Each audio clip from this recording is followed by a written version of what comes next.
Je suis pour le visible et le prévisible. Les deux sont liés. Les astres sont visibles et nous permettent de voir, de prévoir.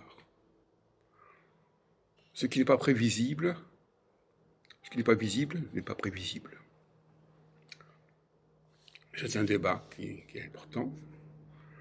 Les astres que l'on peut voir nous permettent de prévoir. Les astres qu'on ne peut pas voir ne permettent pas de prévoir. Je parle au niveau de l'histoire de l'humanité. Donc les histoires de planètes télescopiques qu'on ne pouvait voir que depuis l'invention du télescope, ça ne me paraît pas sérieux. Pour moi, l'astrologie est liée à l'histoire de l'humanité. Et l'humanité n'a connu les télescopes que tardivement. Donc, faut être sérieux. Donc, visible, prévisible.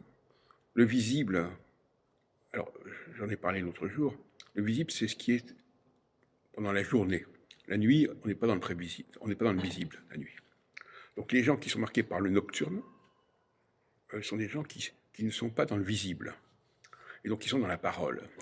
Donc pour eux, ce qui est important, c'est ce qu'on dit et non pas ce qu'on voit. Et ça, c'est un vrai problème, c'est un vrai clivage social. Les femmes sont plutôt dans le nocturne, les hommes plutôt dans le diurne. Les femmes sont plutôt dans ce qui est déclaré, dans ce qui est dit, et les hommes sont plutôt dans ce qu'on voit. Et ça fait un clivage considérable.